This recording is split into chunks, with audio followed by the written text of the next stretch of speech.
हजारों साल पहले उत्तर भारत की पवित्र भूमि पर बसा था एक अत्यंत समृद्ध और सुंदर राज्य अयोध्या। ये राज्य इतना भव्य था कि दूर दूर से लोग इसकी समृद्धि और व्यवस्था की प्रशंसा करते थे। अयोध्या के लोग सुखी थे, राज्य में न्याय था और हर जगह शांति और धर्म का पालन होता था। इस महान राज्य के राजा थे दशरथ। राजा दशरथ बहुत ही पराक्रमी और न्यायप्रिय शासक थे। उन्होंने अपने जीवन में कई युद्ध लड़े थे और हर बार अपने राज्य की रक्षा की थी। प्रजा उनसे बहुत प्रेम करती थी क्योंकि वह हमेशा अपने लोगों की भलाई के बारे में सोचते थे। लेकिन इतने महान राजा होने के बावजूद राजा दशरथ के जीवन में एक बहुत बड़ी कमी थी, एक ऐसी कमी जो दिन रात उनके मन को दुखी करती रहती थी।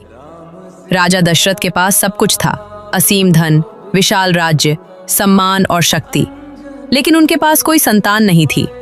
और उस समय एक राजा के लिए यह बहुत बड़ी चिंता की बात थी, क्योंकि अगर राजा के बाद कोई उत्तराधिकारी ना हो तो राज्य का अनिश्चित हो जाता है। इसी चिंता में राजा दशरथ कई रातें जागकर बिताते थे। एक दिन उन्होंने अपने महल की बालकनी से अयोध्या को देखा।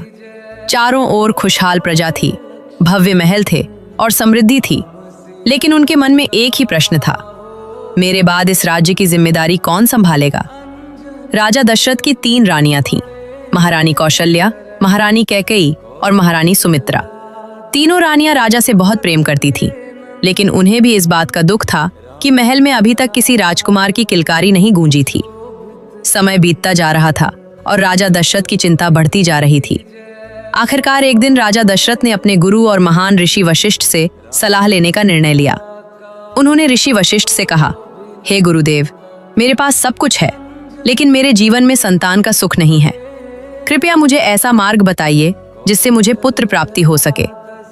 ऋषि वशिष्ठ कुछ क्षण शांत रहे और फिर उन्होंने राजा दशरथ से कहा, राजन, निराश मत होइए। एक विशेष यज्ञ है, पुत्रेष्टि यज्ञ। अगर आप इस यज्ञ को विधि विधान से करवाएंगे तो भगवान की कृपा से आपको अवश्य संतान प्राप्त होगी। ये सुनकर राजा दशरथ के मन में आशा की एक नई किरण जाग उठी। उन्होंने तुरंत उस महान यज्ञ की तैयारी करने का आदेश दे दिया। जल्द ही अयोध्या में इतिहास का एक बहुत बड़ा और पवित्र यज्ञ होने वाला था। लेकिन राजा दशरथ को ये नहीं पता था कि ये यज्ञ सिर्फ एक पुत्र ही नहीं, बल्कि इस धरती पर धर्म की स्थापना करने वाले एक महान अवतार के आगमन का कारण बनने वाला था। एक ऐसे दिव्य पुत्र का जिसका नाम आगे चलकर पूरी दुनिया में मर्यादा, सत्य और धर्म का प्रतीक बन जाएगा, राम। लेकिन वो दिव्य क्षण अभी आना बाकी था और रामायण की ये महान कहानी अब बस शुरू होने ही वाली थी। अगले भाग में आप जानेंगे कैसे हुआ अयोध्या में वो महान पुत्रेष्टि यज्ञ और कैसे हुआ भगवान राम का दिव्य जन्म।